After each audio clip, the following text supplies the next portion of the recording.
What's going on, crazy world? Welcome to another episode of the Black Sheep Perspective. Today, I got a guest of mine who's not a close friend, a homegirl of mine that I really want to get to know a whole lot better, that I never had the chance to. She's a Jiu-Jitsu black belt. She has a very intriguing story of how the route that life took her. And I knew nothing of it until you happened to just do a quick interview for a Jiu-Jitsu tournament prior to the Jiu-Jitsu tournament, I guess part of the promotion. No, it was actually after. Was it after? Yeah. Okay, so they asked you guys to tell them a story of how your life led them to Jiu-Jitsu, right? Yeah, Kenny is a Jiu-Jitsu black belt that I've seen for years. He's done tutorials on Jiu-Jitsu. So I had known him, and he had done an interview with one of my really close friends who's a black belt at Agama Filio with me. And they had done an interview. And so I was with Carlitos at the competition for Gi Pan Ams.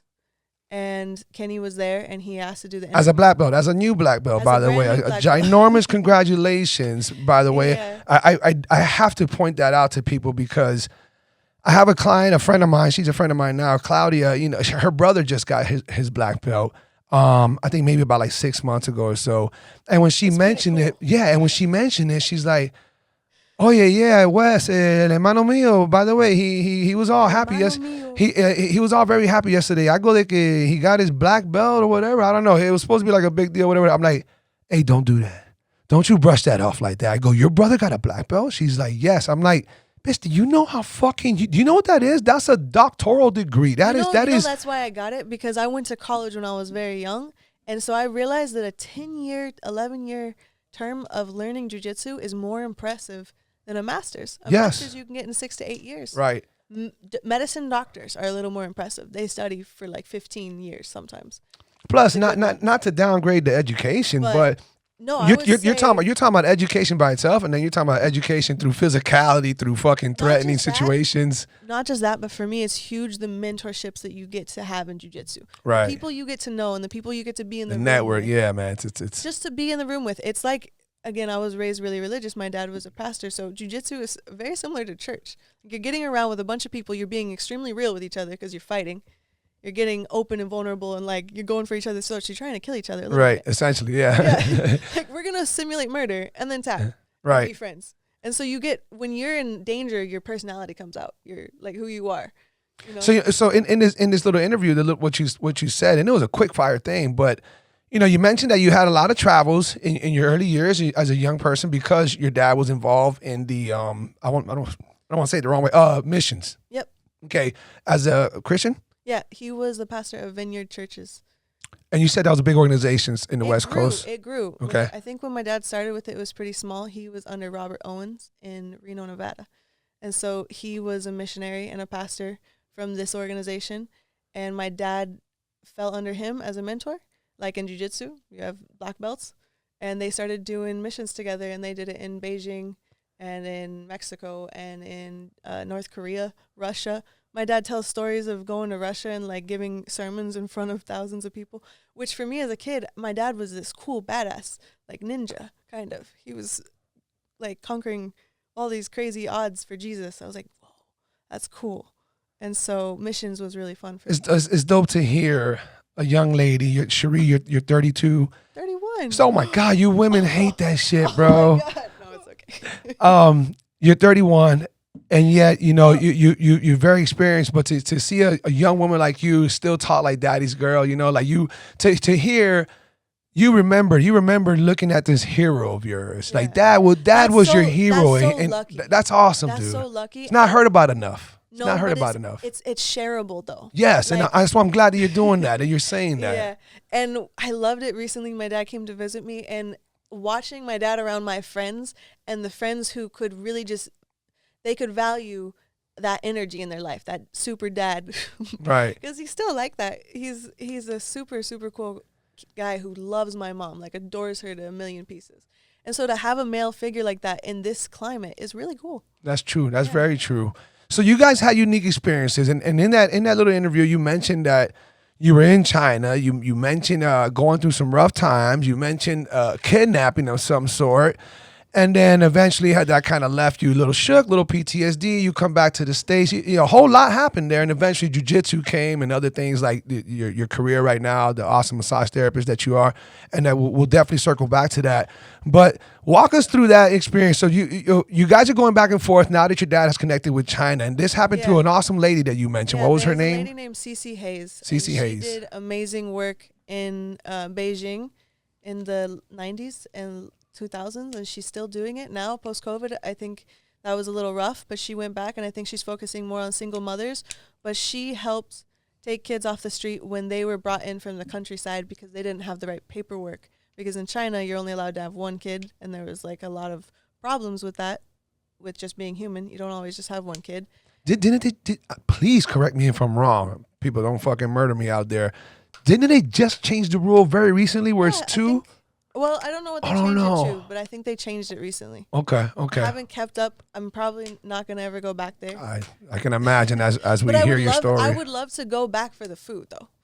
Were you very fond of that? Yeah. Anywhere in Asia, anywhere in Asia, better food than you've ever tasted in the U.S. or, I'm sorry, even Latin America. Did you? It's better than Cuban food. Did you allow your palate to go out there and try some wild shit? Because I mean, I know they definitely have unique other meals that we don't fuck with over here.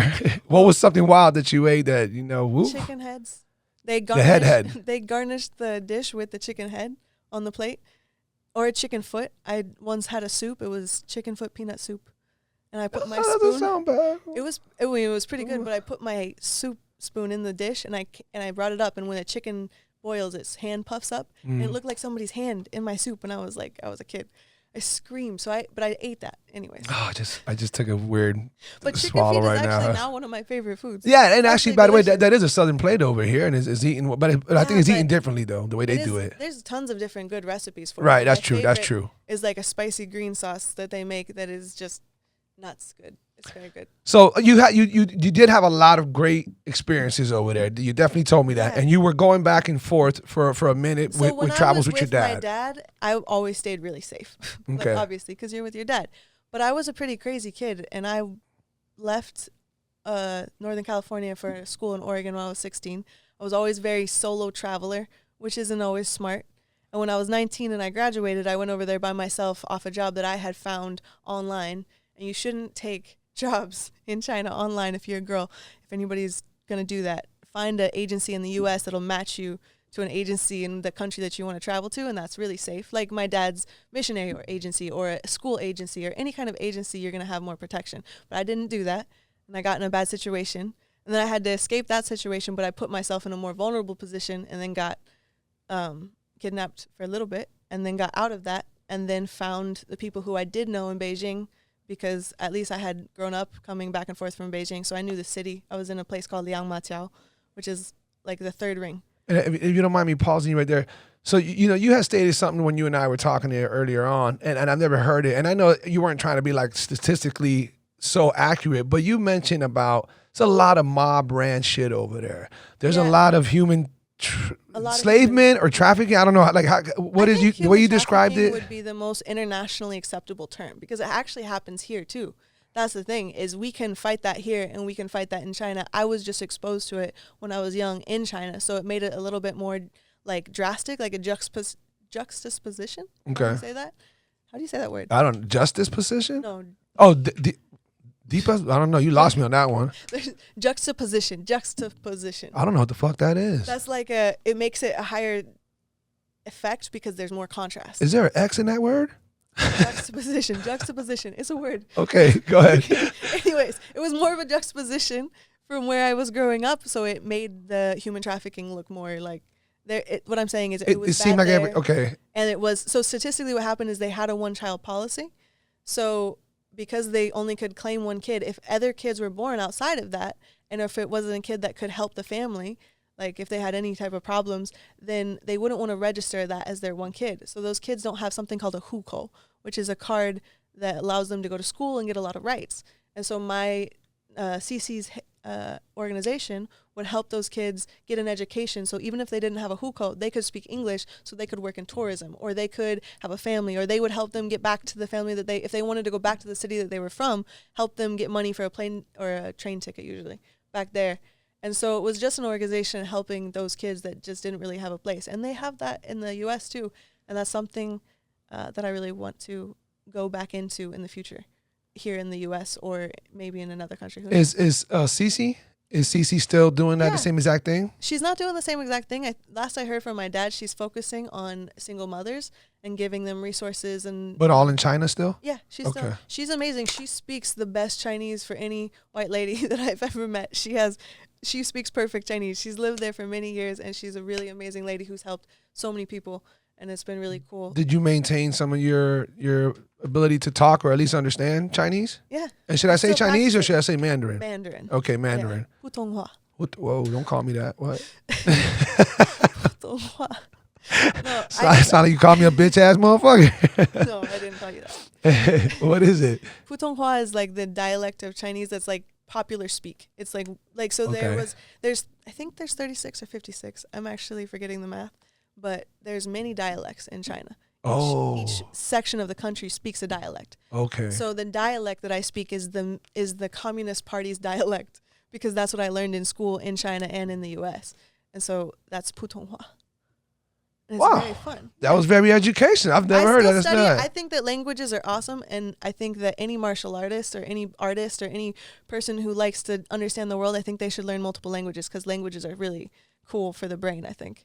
It's helpful for our brains. I know I don't want you to relive the whole thing, but I know that, you got kidnapped while trying to exit this place that you just finally escaped. Yeah. You have what I would respectfully call a religious experiment, more so I don't know if you want to call it that, because I don't know that it would be considered spiritual. It could be religious. I've never told anybody that story and had them call it that, a religious experience. I've never heard that about that story that I've told anybody ever. But I think that's a really perfect way to describe it. The way when you and I spoke about this, I saw the way that I left that situation unharmed was a religious experience. It was why else would these guys eventually let you go? It wasn't even just that. It was that I trusted in the power of a God so much that I didn't believe that they couldn't. If that was the day that God had written in the stars for me to die, I would have died. But I knew it in my gut. I was like, no, it's not me. They don't want me. Some people have said it's because my voice is really annoying, but I think it was just because I freaked him out.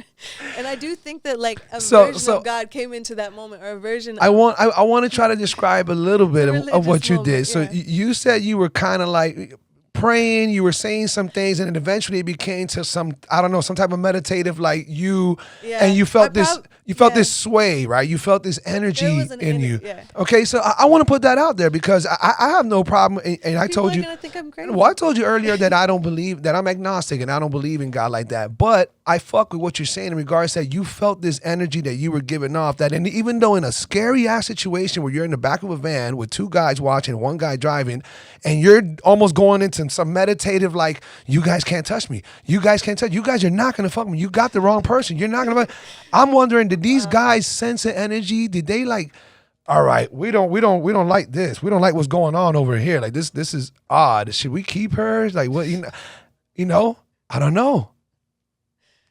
It could go either way. It really can. Is that yours or mine going off like that? I hear this phone. Nobody's phone. I don't think. That was mine. I can see it going either way. Either they got scared, especially if you were barking out a weird voice. Not just that, but I also was pretty strong still as a kid. I wrestled with all my youth group friends and played a lot of sports, played a lot of football. I don't know if I didn't want them to fuck with me, and I wasn't in a posture of body, mind, or I just believed that they couldn't if God didn't have it written in the stars. I was like, no, this is not the day. It doesn't have to be the day, and it wasn't. And then I was like, okay, let's fucking keep just as quick as it went bad, it went good. Well, I think that religious experience that I had, whatever it was that I felt, that I realized I could trust within myself and my connection with God, or whatever you want to call it, energy, but I think it's God. That ability to be in that state in any situation in life, you can have different outcomes than the statistical one. You can make yourself better than you're born. You could work every day to learn, and not just in those scary moments, but in the regular moments, be in that state, be with that that energy. And you could live your life like that. And what would life look like if you, I love the saying that love and fear can't live in the same space. So if I'm full of fear, I cannot be near God. If I let go of fear and I believe in that moment that anything could happen, actually. Like, I'm not necessarily out. And this is fun in jiu-jitsu too, because when I roll like that a little bit. I'm like, I couldn't possibly tap. But sometimes you do tap. Right. And it's part of the game. But you believe in yourself. You believe in yourself when somebody has your arm way behind your head or in La Kimura. You're like, okay, it's tight, but fuck it. I could figure out a way to get out of this. That is present in all of your life, the good moments and the bad moments. And so focusing on that is really interesting. So after that situation that you got left, you basically got left in the middle of Beijing, somewhere in the middle of China. Yang Mao Tao. Yeah, no. I tried. I might say it wrong, but I think that's how you say it. Eventually you cross paths and get hired as a assistant, or basically you were teaching her English. You were English tutor. An English tutor. So what happened to be a Chinese actress. Who was doing pretty damn good for herself. Her name was Zhao Ke, and she's a really cool lady. She does like a lot of fight scenes with swords.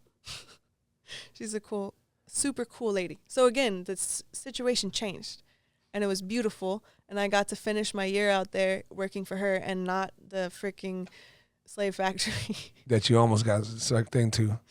Thank God. And that's why I have to believe in God. Like, thank God. Like, instead of that being my life, that became my life. And in those moments in life where you have like big decisions that you need to either take a stand on, so you're going to lose some friends or you're going to have to ruffle some feathers, it's worth being authentic, and it's worth trusting in yourself and your connection with God, and that God has a plan and a purpose for, and you don't have to believe this, but I think for humans, it helps us to believe that God has a plan and a purpose for us. Yeah. You know, I don't fuck with that. You know I don't. Yeah, and this is why I'm glad that we spoke and we're but you brought up the detailed version of the story. So well, yeah, no, of course, I get that, and because that is, and it's funny that you called it that, because never have I recounted that story to someone and they call it a religious experience. You called it a religious experience, and that was the best explanation I've ever heard. And you're not even religious, right? Because I can see where somebody would connect with that and then take it as such. You know, that's beautiful. I don't know. Every situation would have went differently. Every person in that situation would have handled it differently. And I'm not gonna sit here and be like, yo, I would have done this and that. I don't know why these two would try to kidnap my big ass, but everybody would have done situation. I wasn't that big. I was what I wanted to say is this. 19, so I wasn't super big, but I just don't want to challenge you or put you in a weird situation and try to explain something. But I just know that there's people out there that are thinking, but what about the people who didn't get away? Did God have that in their plan? Was that God's plan for them not to get caught, and whatever, follows after that? That's where I, but I don't want to put anybody in that spot, because I know that's not a nice spot to be to, and I'm not trying to do that to you neither. It's just, I know the question's there because it went through my head, and I know others are thinking. I didn't have that question? Like, why me and not others? Even just growing up as a missionary's kid, seeing those kids in the position that they were in, and why was I in such a privileged position? And seeing that as I was growing up. That's true. And already I had that question from God. I was mad at God for that for a while. I was like, how could you let these people hurt? For what? Mm-hmm. But I also studied a lot of other religions as I was in China, and as I was traveling with my dad in Mexico, and all these different places that I was able to go. And there's yin and yang. Mm-hmm. In heaven, or in Christianity, we call it Satan and God. In Buddhism, yin and yang. In Hinduism, Shiva and Shakti. There's like this good and this bad force. And I think it comes down to in us too. We have it too. Why those people are able to do that to me or anybody is because they had that in them. They're just a human like you or me. But they had that good and evil, and they picked the evil one. And that's not half the world, but there's a balance between who's picking the evil and who's picking the good. And I don't know who determines what that's going to be like in the universe. But it's definitely true. There's fucked up shit. What do you want to call it? Satan or yin and yang or whatever you want to call it.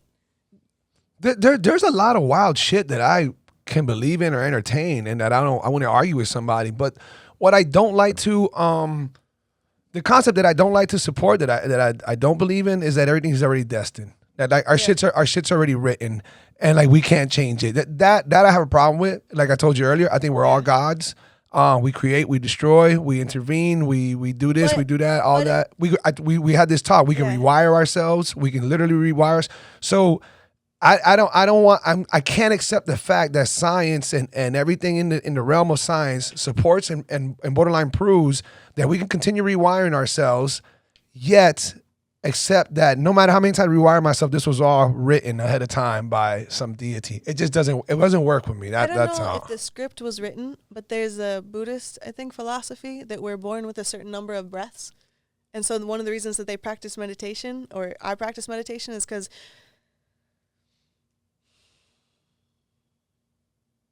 if you take space in the world, in conversation, in life, with people, in that moment you're being kidnapped, if you take a breath, if you connect that, and I believe that God like breathes, in a lot of religions they talk about breath and words creating life. So as soon as we are babies and born, we breathe, we go.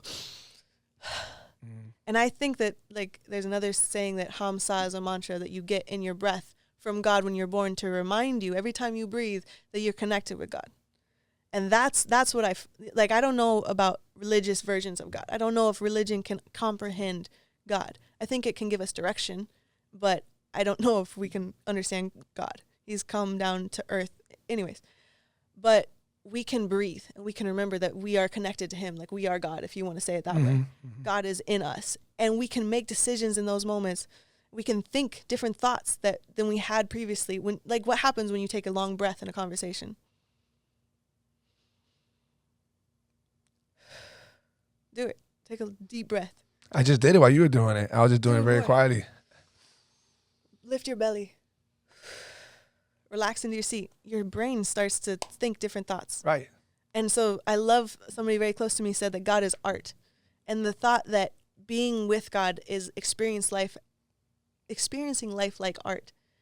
That to me is more religious of an experience than just going to church or just the dogmas and the sermons and you have to believe this is wrong and this is right. Has it been difficult for your dad to accept that even though you have religious connections or spiritual beliefs, it's not what it used to be? And even though you had conflict in the past, it's definitely not what your dad believes.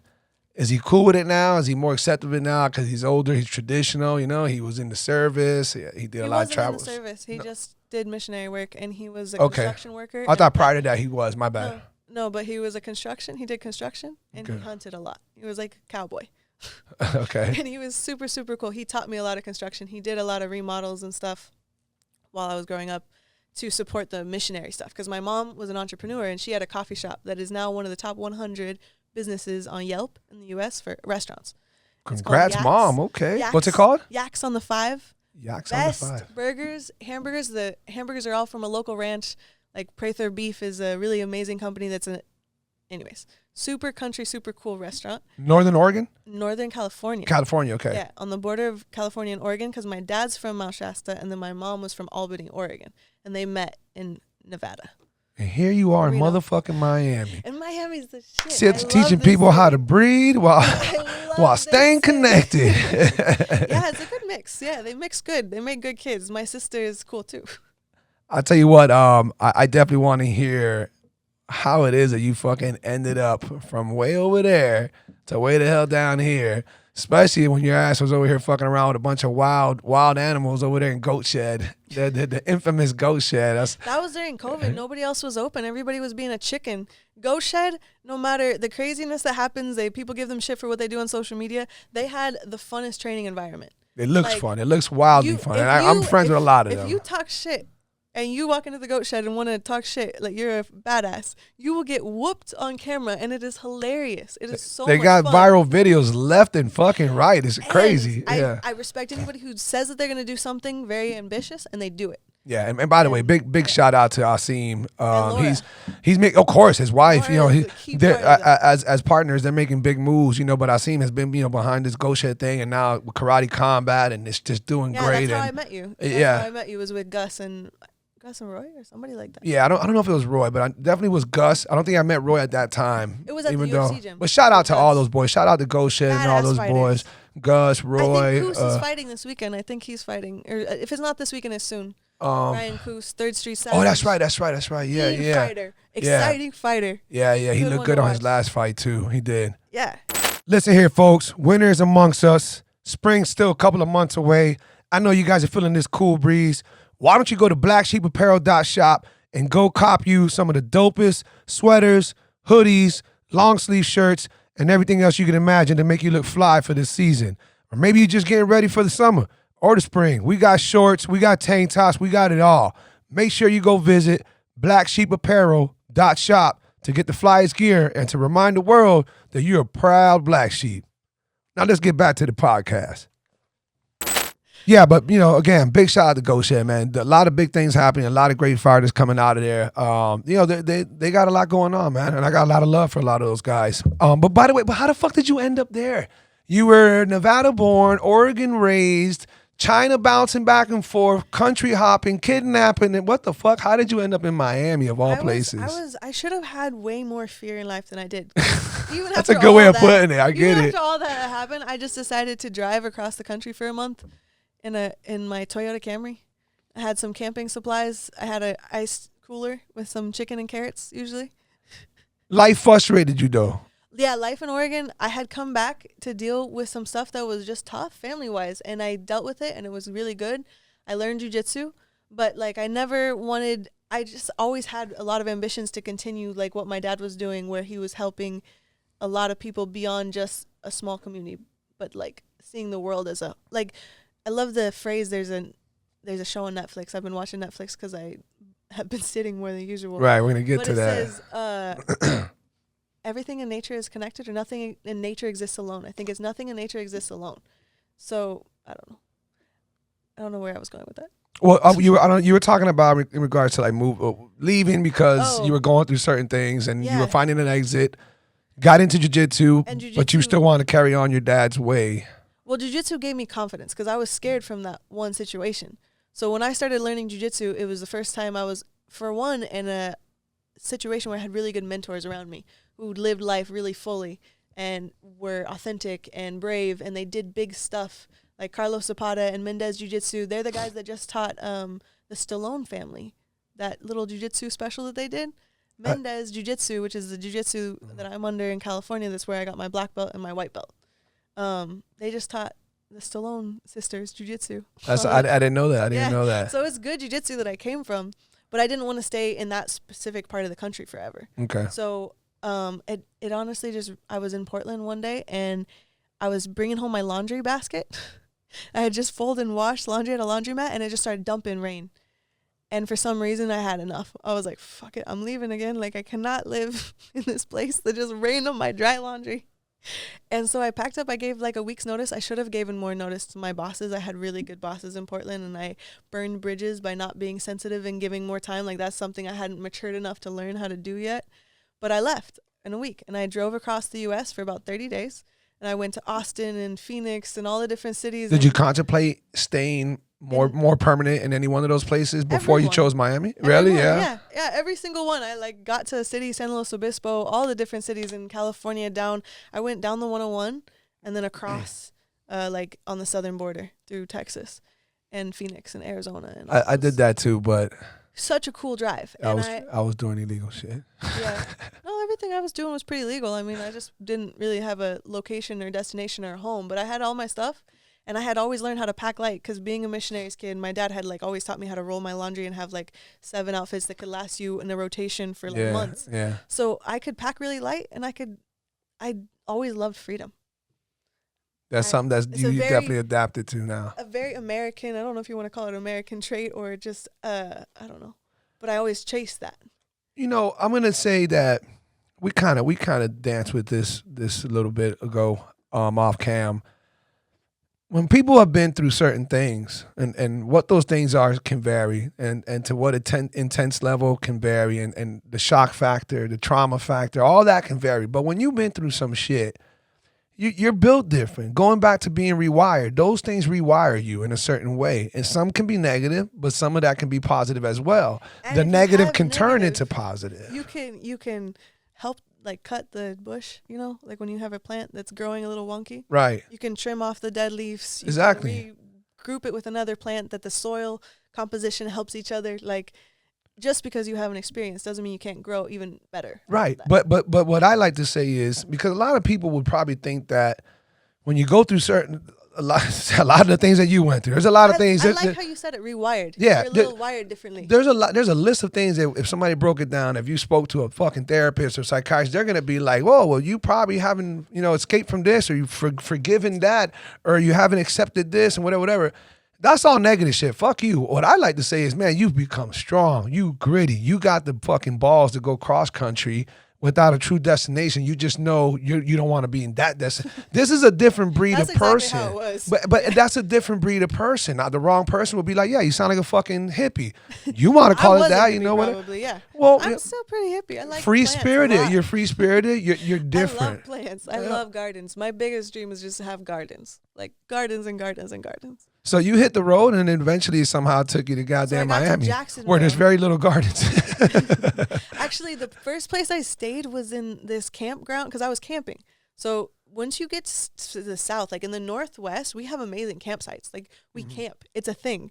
Like it's beautiful. People do it on the weekends. Like I did it with my dad all the time growing up. Camping sites are a thing. So there's these beautiful places to go and stay. When you start getting in the south, it's not camping. It's not the same. Like in South Florida, camping, it was like a mangrove grove RV park. Somewhere. Flat ground, snow hills, very mangrove-ish, a lot of mosquitoes. So many mosquitoes. Yeah. I got here and I was like, oh, this isn't.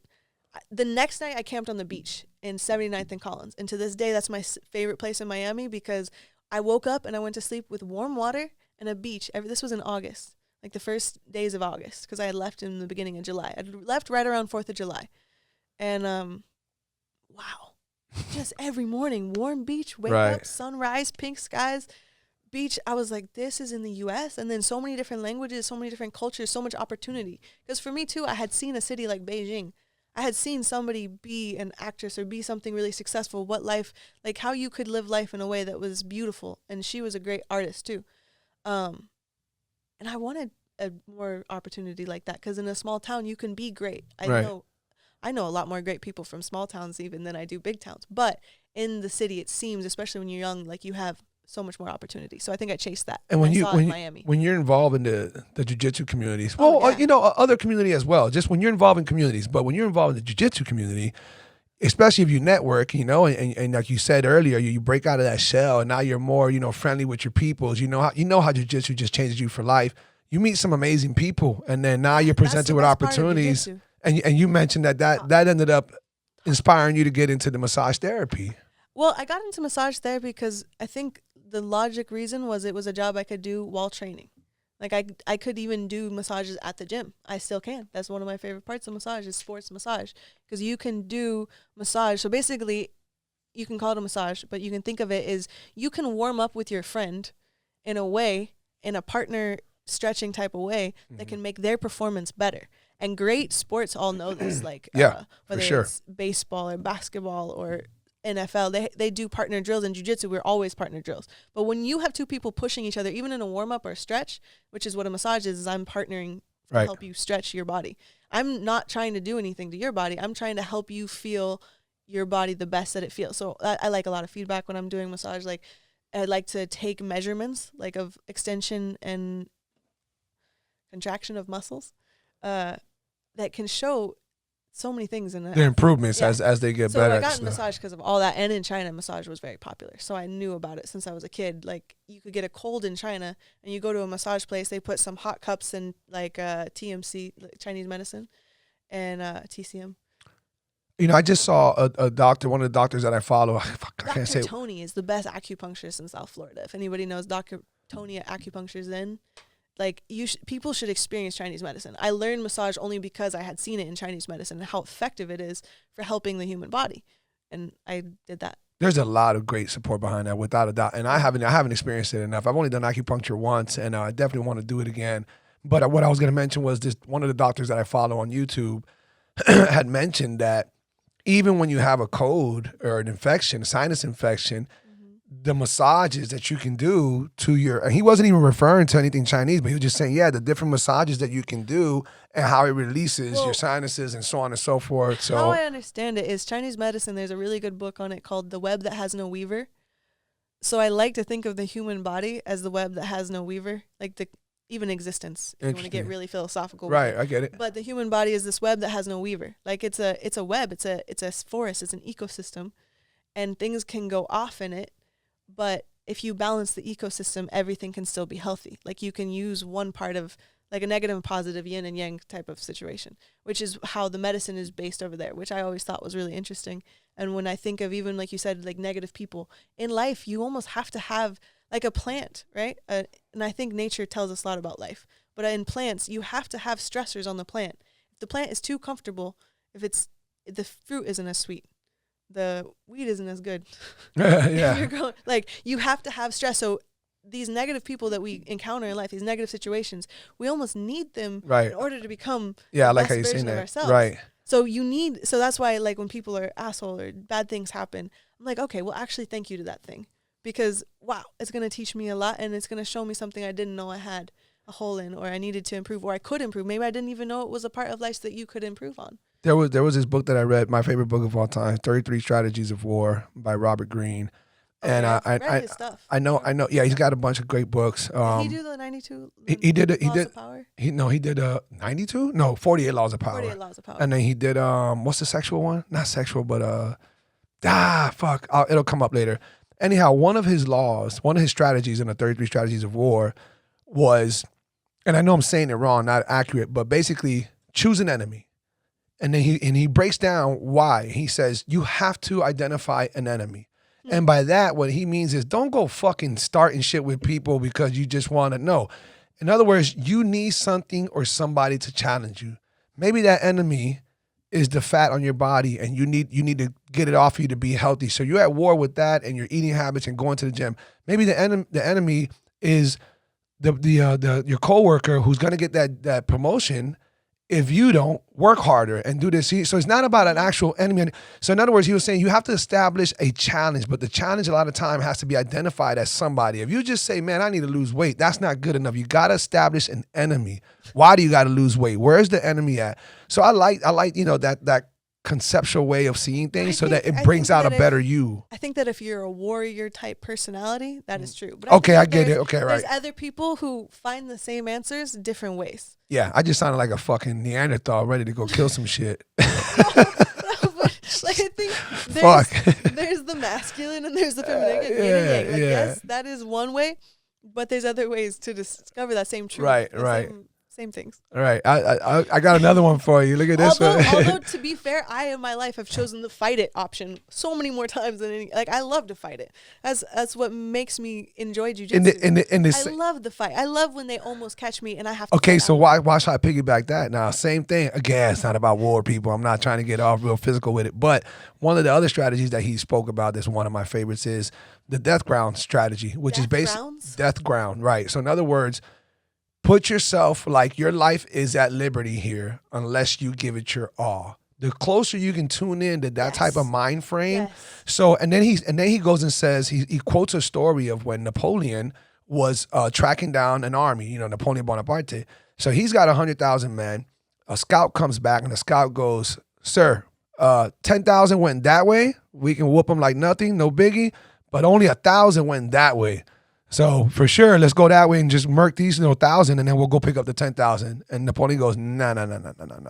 Let's go kill the 10,000. And the guy goes, but sir, there's only 1,000. That's just 1,000. We have 100,000 people. Let's go kill them, not the 10,000. He goes, see, that's where you got a problem. That's what you don't fail to realize. That 1,000 knows it's going to die. That 1,000 knows there's not a fucking chance in the world that they're going to beat our 100,000. So do you understand the animal that's going to come out of them because they're about to fight for their life? That's a way more dangerous person than these 10,000 where a bunch of them are going to run. They're going to think they can get away. They're going to, you understand what I'm saying? I get it. And I love that concept. Put your back against the wall and watch how it brings out the best of you. That's the only tattoo that I have is a tattoo that says Molon Labe, which was is the story of the 300, the Battle of the 300. Oh, okay. And that is my professor's motto, like at his gym, is Molon Labe, which was the story of King Leonidas and King Xerxes at the Path of the 300. So when you have those 300 men, the 300, they killed thousands of Persians Right. for days. Right. They were killing Persians for days rather than die. Like that ability in a human to reach that point and keep going and then see what they can make after that, that's the art. That's the good stuff. Yeah. And I think that's why you see a lot of artists living in that mind, that frequency, whatever you want to call it. I get you. Yeah. A lot of artists, fighters, anybody who's really talented at anything, Einstein, all these people are a little bit chaotic. Right. Because I think you find that space very close to each other. So there is ways to approach it with peace, like meditation or silent ways. But a lot of times the easiest way to find that state is just pure chaos and panic. Well, I mean, it's, unfortunately, Like- that's what we're surrounded by. That's like that. That's Yeah. like it could be that rough version, but you can experience every day if you develop these soft practices, and if you want to do it by a religious way or not. Prayer, meditation, these practices of breath. I think so much about. So you got a little heavy into that as of lately, right? More. I've been heavy. Yoga. I've now? been heavy on it Okay. since I started massage. I think that was in 2016. So I started massage, yoga, meditation, ice baths, all of that world. I started at the same time at a place called Buddhism in Miami in 2016. And they were a Jiu-Jitsu yoga school, which was pretty unique. So you would definitely encourage people to try. I mean, I know the jiu-jitsu part, people are going to, but at least the yoga, the ice baths, the meditations. I think all of it is ways to play chess with your own neurons in your brain. No matter what the challenge is, those things that push you to that level, whether it's an ice bath, jiu-jitsu, yoga, any sport that you do at a very high level, any practice, even like great lawyers or great people that have a lot of mental stress, great teachers, great scientists. I think anything that you choose to be the avenue to get to that, you can get to that level, but at that level, it's a little bit chaotic. Speaking of chaos and speaking of practice, speaking of, having to overcome shit, you recently went through a horrible fucking accident, injury. You did. We were talking about it earlier and I was cringing. It's fucked up. It sucks. I know we don't want to relive it too tough, but recently you did great in your tournaments. You've been doing great. You've been kicking ass. You've been going against black belts. I think you've had like about 3 or 4 experiences now as a black belt. 2. I got 2. 2 fights. 2 fights as a black belt. And here you are practicing, and an unfortunate thing happens where somebody flatlines on your leg. If leg. you're gonna do jiu-jitsu, you have to accept that injuries will happen. Of course. So out of almost 12 years of getting to practice jiu-jitsu every day, hard wrestling, every stuff, all the stuff. And you're a that I feisty love. one. Yeah, you all have the stuff that I the, love. I have great training partners like Shannon and different people we met through her. I think also. Yes, I believe so. Yes, we Like met through these- Shannon. these- Shout out to Shannon. Shout out to all my training partners who are badasses. Carlitos, the Blind Warrior, all of my training partners at Alpha, like badass jiu-jitsu people. I get to do that thing that I love with people at that level every day for so many years. I got one injury. If you're gonna do jiu-jitsu, be okay with that happening at some point. So, but we're not gonna scare them, but let's tell them though. Your shit cracked in fucking half. Yeah, but here's the thing: is that I did have that happen, but again, coming back to like how I live in a way, I don't like to share that information because the more times you tell the story about this thing that broke and this thing that snapped, and the more times you relive that and you make that your reality, that's gonna stay your reality. The sooner you can be like, okay, but this is actually my reality. Yep. These I'm with great you. things. So yeah, Well said. It's a jiu-jitsu jiu-jitsu accident. It happens. Fuck, that hurt. Okay, and next, and let's train. Like as soon as I started. But you also said, you have such a great mind frame, and again, I have a great mind frame because I have great friends. Okay, When it happened, as well, and we had this talk. We had this talk off I had camera. a really good environment around me. You connected it, and I'm not trying to take it away from it, but you connected it to some, a godly being of some sort that God blessed you with great friends and this, that, whatever. And I let you say your thing, and blah. Eventually, I smoothly came and I presented this. And I do believe this, and it's a ginormous compliment to you, and it's a compliment to anybody else who could practice such. You can say it to God, that's fine, that's your belief. My belief is you've been through so much shit in so many different ways. Not bad. I'm talking about just your life, the way it's gone from your dad. I lived hard. Exactly. I lived from adventurous. Crazy. Living in that small town to living in the cold to traveling with your dad to having ups and downs with your mom to everything, to the kidnapping, to seeing young kids in China who are eyeless, armless, and they're this and they're that. Everything has continuously rewired you in a different way. And now you have a certain energy and you're more mature now. You're 31. Now you're making wiser decisions. It's that when you broke your leg, you already had great friends that you didn't know, but they came. They came and they showed that they were great friends. You have great instructors who showed you the support. You also established a business, by the way. Let's talk about what In not in this injury, but in Miami, I have established an awesome business. It's called Freedom Move Massage. And even though this is very horrific, now you get to at least zone in on getting those Yeah, details ironed out. I have so many more hours in the day to just focus on massage, texts and calls and callbacks, because I would spend so many hours in the gym in jiu-jitsu. I love jiu-jitsu, Right, but I would right. zone out, like no phone, no Yeah. work. So it's more time to do that thing. And so again, whether it was God or whoever I want to give credit to God, but I got to do new things now. Mm-hmm. Like the next phase is going to be just as beautiful as Right. that phase, because like you said, I think I talked about a theory about a whirlpool. Like if you walk around in one Yes, direction, it was a great concept. I like it. yeah, Say it, this please. is how I believe the energy works in our lives. If we walk in one direction in a small pool when we're a kid, like 10, 20 times, you make energy in the water that is pushing you now forward, so it makes walking Exactly. easier and you go faster and it's really fun. And in life, it's the same thing. So if you're choosing, whatever you want to say, positive thoughts, or choosing to have thoughts that are close with God, then you're going to start walking one direction. And shit in life, like the broken leg, is going to be thrown at you. But if it gets thrown at you, you already have so much momentum going in the other direction. Right. It'll be thrown at you, but most of all of your energy for so long has gone, and you create energy with people too. Mm-hmm. If you have two people doing like a partnership or a relationship, anything, if you have two people going in one direction, you're going to make more energy, more force, more power. And so bad things can happen and you can get right back on track because you have that whirlpool that's already pulling the energy more positively in your life than negatively. And again, and your mind is so strong. You have this mental fortitude to think like that, and that's great. Most people break. And they get down. And not the guys who said Molon Labe at the Battle of the 300. Those guys were not afraid, and that's a huge concept for me. Fear and love cannot exist in the same body. You know, I remember stupid little story, but I remember it's just the way I am, and I've taught myself to be like this too. I scratched my cornea a while back, and when I did, I knew I did. I knew that I did what I did without being able to verify I knew I broke what I broke. Yeah, exactly. So I was at the bottom of a pool practicing like if I was spearfishing with my brother because we were gonna go spearfishing the next day, and he was like, "Yo," he's like, "Hey, try to acclimate, work on your lungs." So I was holding my breath, going back and forth on the pool, just practicing whatever. And as I was hovering at the bottom of the pool, you do this thing when you spearfish and you find this perfect buoyancy where you're not on the ground but right above it. And then you just kind of like kick up a little bit of dirt. This is advanced spearfishing. Yeah, my brother's he's a badass. So, and then that attracts little fish to want to see, what got kicked up, and then that'll get the attention of bigger fish. Cool. So I'm at the bottom of the pool.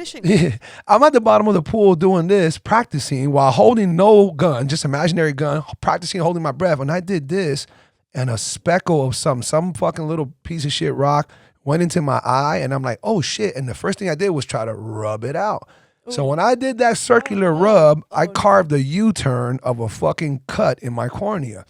So from that point on, up until I saw the ophthalmologist, like it was like a day and a half later, 2 days later, I felt like I had glass floating in there, just chopping up my eyeball. That's what it felt like. And I told myself right away on that first shower when I got home, and I was like, this is bad. Wes, right now, I need you to accept this. This is how I talk to myself. I need your punk ass to accept that you just lost vision in your right eye. Yeah. And that's life. And from here on out, until we see the doctor, because we don't got insurance, until we see the doctor and we figure this thing out, you are going to be a one-eyed bandit, and you're just going to take it like that. And that's life, and we got to accept it. I'm built different. I've been through some shit, Other people would have probably panicked or this or that. So, we're all different, but that helped me. It helps me think that, thank goodness my eye was still good and everything else, followed through. I mean, I'm blind as fuck on the right eye, but. Are you really? Yeah. If I cut this one off, you're blurry. Interesting. This one still has LASIK surgery. Yeah, the funny part about being a human and in our own body is when we breathe and we connect with our body and God and whatever you want to call it, we can feel what's going on. Mm-hmm. Like when I have a client that tells me what they're feeling in their body, I trust them.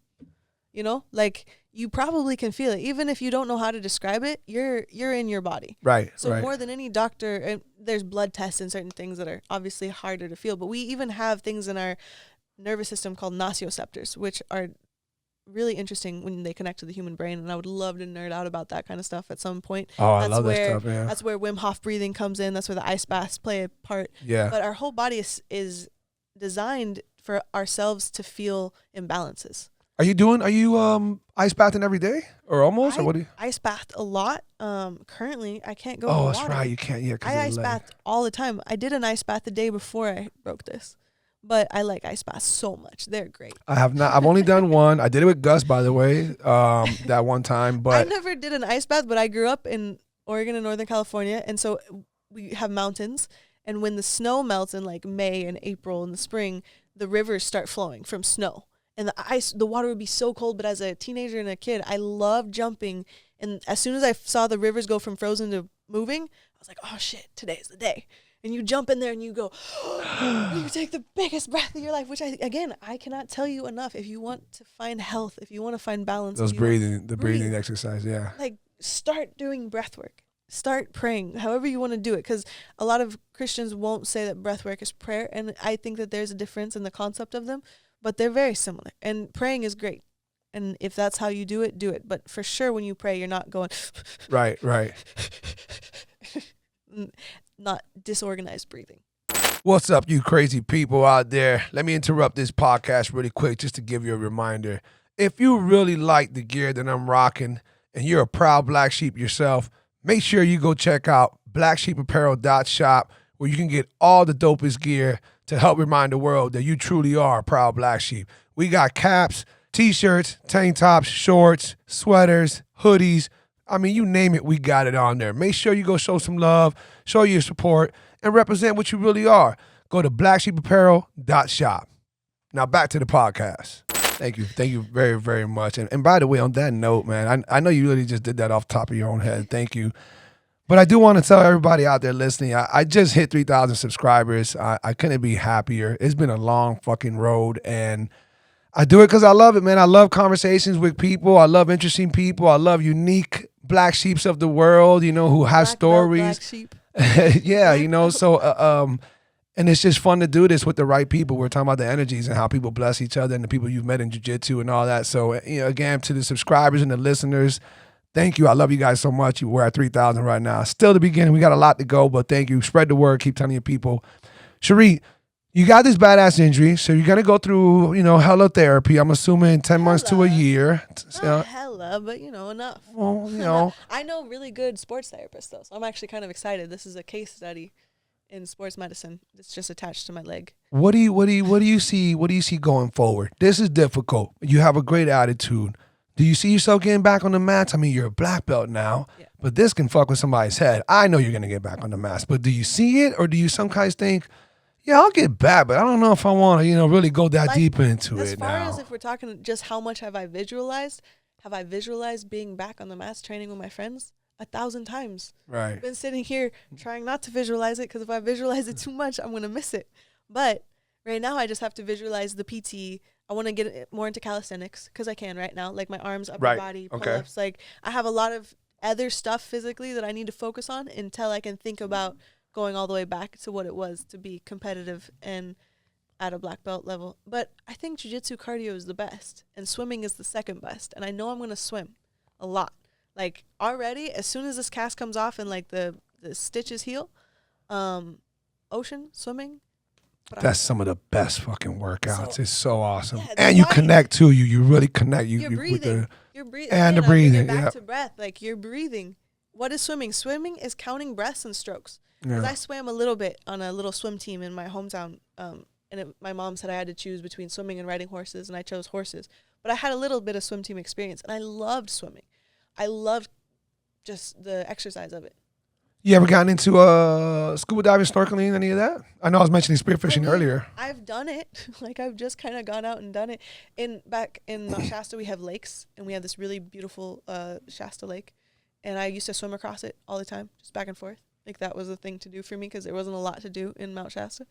And any lakes that we had, I didn't ever swim in the super big one that was near Redding, because it was really dirty. But the ones in Mount Shasta were clean, and the ones in Oregon were clean. So swimming was just amazing for me since ever. Did your dad ever get you into hunting? You said he was a hunter. You did? Yeah, I really like hunting and fishing, actually. Still to this day? Absolutely. Oh, that's dope. We got to go fishing one day. I haven't been hunting forever. Technique about how to scoop dirt off. Yeah, with your the scuba spearfishing, flippers. I was yeah. like, oh, this guy is a high level scuba fisher. Yeah.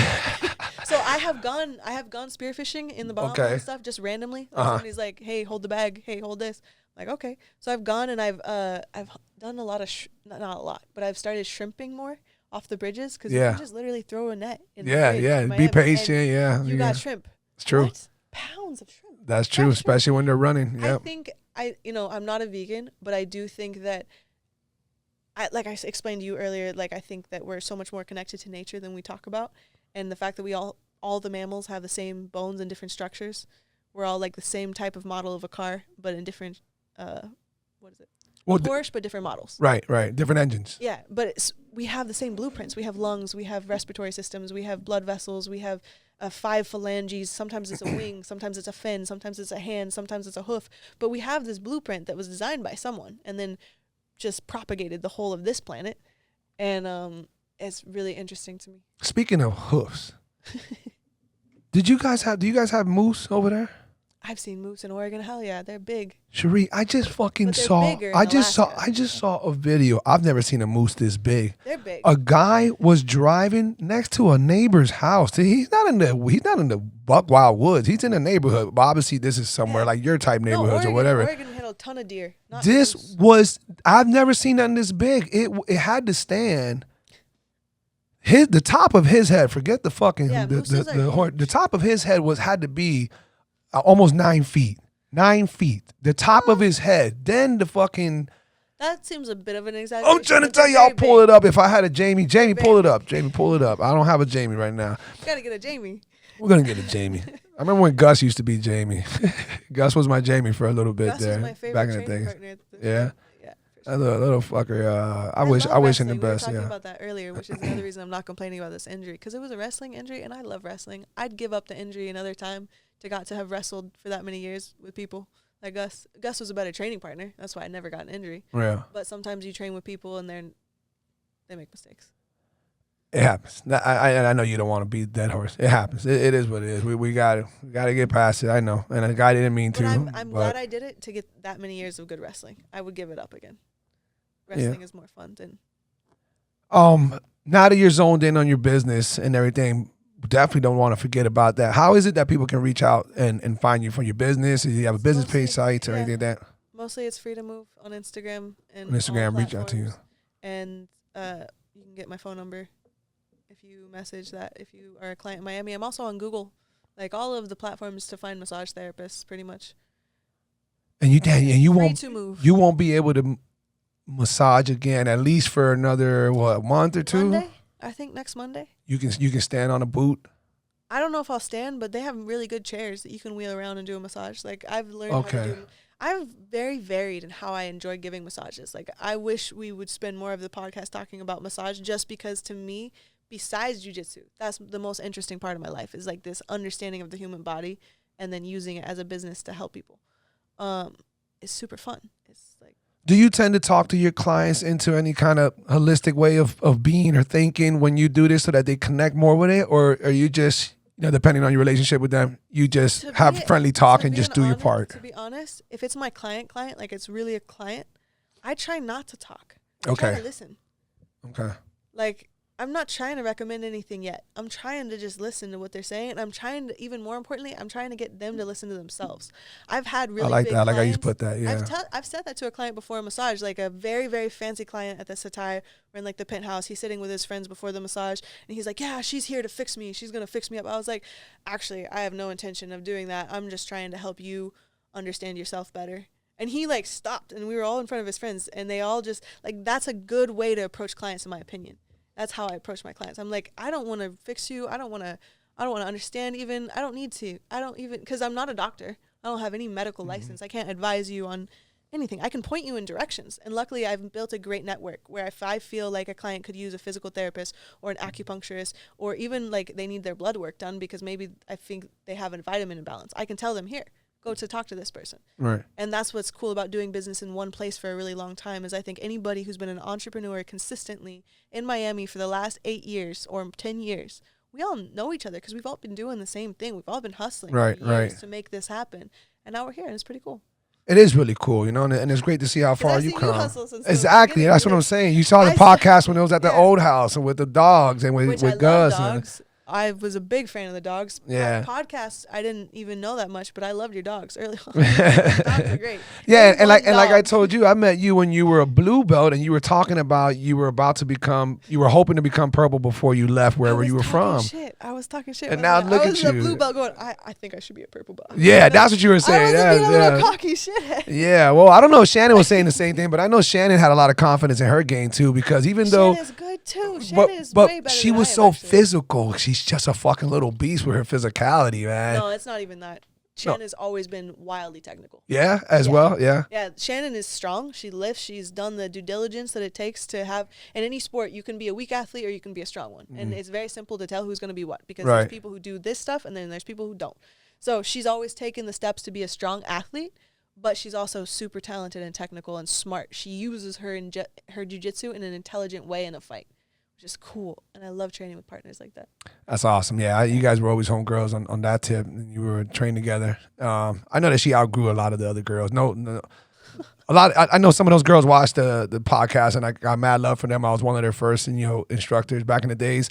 But I'm just being honest. Shannon had a better learning curve in many different ways at some point. In my opinion, it's not that she's better than any other girl that's done jiu-jitsu, because I think all girls should do jiu-jitsu. Like when I come Say back, it again. I think all girls should do jiu-jitsu. Yes. And when I come back and I can't be the super competitor in the first 12 months, my jiu-jitsu, the time that I spend on the mat isn't going to be any less valuable. Right. So whether you're training to be a high-level competitor like Shannon or me or all the people who are even better than us, there's tons of people better than us, and we're just good in our like neck of the woods. So you never want to be the best person in the room. But Exactly. I don't think that the level at which you do jiu-jitsu dictates the value it has in each person's life. And I think the huge part about jiu-jitsu, the sport is great. Love the sport. I love to compete. Big on knowing the technique. Big on understanding the sport. But the best part is the mentorships, the friendships, the life that you get to live with people, the understandings that you get that you only can get through somebody else knowing you about yourself. Yeah. There's so much cool stuff. I think that's a great way to remind people. This is why you hear jiu-jitsu is life. It's because it goes so much further than just that grappling aspect and the technical aspect. It really goes. The value of your jiu-jitsu is not how. Yeah, it's the bonds that you grow. Yeah. It's everything that comes with it, pushing each other to the brain. 80-year-olds do jiu-jitsu? How there's those small sayings. Neuroplasticity.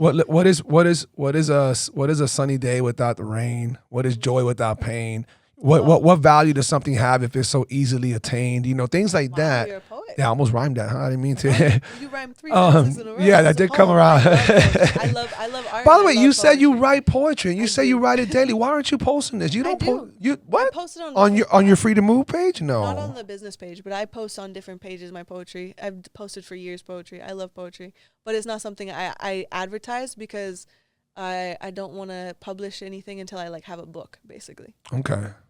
I have a friend who just published one not that long ago. I think you should. I want to write a book with my dad so bad. I really talked to him when he was here about that a lot. Yeah. That'd be an awesome joint venture right there.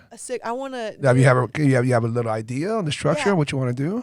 There's this. I was homeschooled for a long time, so he was one of my reading teachers, obviously, and he did a lot of C.S. Lewis, and he had a book called the Screwtape Letters, which it's 2 demons, and they're an uncle and a nephew demon. And they're talking to each other back and forth about the happenings of each day in this human's life. Okay, so that's a little messed up idea, but I really like the idea of 2 people writing letters to each other and that being a book. I've always thought that was fascinating. It's like a podcast almost. Like I'm saying a concept in its totality, and then you're coming back with another total concept. But in a book scenario, or it's a letter scenario, you can edit. We could really craft a concept. So I want to go over topics like religion, like life and death, like sexuality, like health, like I fucking love it, dude. This is a great idea. I'm trying to get my dad to agree to it. This is hopefully he won't have to jump out of bounds. He gets to put his real input. All right, Dad, I'm gonna send you. And again, like what I noticed when he was here, watching him interact with my friends, his interactions with them were so valuable. They were so beautiful. They were so sweet. So giving a book that would give, like, okay, my opinion's cool, but like also his opinion being recorded as somebody who lived so much of life and who learned so much and who studied and who lived in a way that is really admirable. Like him getting to put that out there, I think would help thousands of people. On that note, really quick, Even if it's from a religious point huge shout outs. I know. I was gonna say I don't think they get enough shout outs. No, I know they don't. Huge shout out to all the great dads out there who do not get enough praise. I know, Yeah. but you don't hear this type of, positive talk about your old man in the way you do it. You're just doing it organically. You're not trying to have a, I'm just gonna talk about my dad moment. No, it's just naturally coming out, He also just came to see me, so I'm like, oh, that's true too. But regardless, the dad boat. fellas, when you're a good dad, look how far it comes, and when you're a good dad, look how it's spoken up, in front of other people. It's a big deal. You guys I just want to remind the good dads out there, you're awesome. Keep doing it. Those who you think are falling short, step it up a little bit because it has a big impact. And I think you're just showing it right now. I think it's dope. I don't see or hear women talking about awesome dads ever or often enough. Instead, what I'm fucking hearing all the time is men ain't shit. We don't need men in this world. This whole feminist movement. I'm hearing the complete opposite. I hate it. So to see this, even if it came because you broke your leg and your dad's visiting, you've been talking great about your dad since the beginning, since we were talking. So it's just dope. Good for you and cheers to him, And like I would encourage the women around me to also, even if it's not the dad, talk good about some man in your life. Like whoever it is, even if it's not your relationship. Maybe you picked a bad one and maybe he turned into a bad one. Whoever knows how it goes. But choose to be around men who, when you talk about them, you can smile and you can talk good about them. Don't choose to spend time around men. I would say to women, do not spend time around men who, when you have to talk about them, it hurts. Mm-hmm. Talk about the men in your life and spend time with the men in your life. Whoever, it might be an old guy down at the coffee shop on Tuesday mornings because he gets his coffee. But every time you talk to him, he tells you a cool story about his daughter and he lights up and he has coffee with you. Whoever it is. Not only that, find good men and let those be the men in your life. Let the other ones alone. Let me add a little side thing to that. Let the other ones alone. I mean, you're right about that 100%. But I want to add this. You and I have been talking about the power of repetition. We talked about it earlier. We talked about it throughout the podcast. Every rep, every attempt will make you pick up a bad habit or a good habit. You'll be strengthening or you'll be weakening. But every repetition is going in one direction to make something more grounded in you, okay, whether positive or negative. So with that said, it comes down to science of the brain. It's myelin sheaths around. Yeah, there you go. That's another great way of putting it. I love science.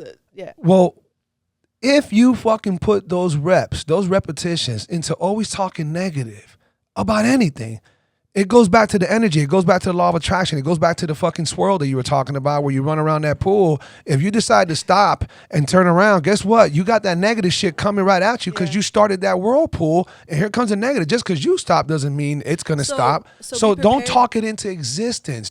We know there's shitty people out there. I'm not talking bad about women every chance I got, even though I know there's a bunch of bitches and hoes and this and that, but I feel like women don't do that enough for men, and we're in a bad spot. We are in a bad spot against women. We're in a bad spot as men. Like, yo, y'all trying to act like you don't need us. Do you understand that we got us here? We got us here. Like, as in what men had to do in wars and building projects, stuff like that. We get it that it's been certain, misunderstood quarrels between us and where the woman's place is. No, I'm all about women empowerment, 1,000%. But let's not take the masculinity out of men and make it seem like men ain't worth a fuck. And remember to praise all good people, especially good men, who are good fathers. That's my main point, Yeah, I think it just comes down to forgiveness. I think gratitude we talk about a lot in life. We're like, oh, you should be really grateful, blah, blah, blah. And gratitude is one of the best virtues. But forgiveness is a virtue too.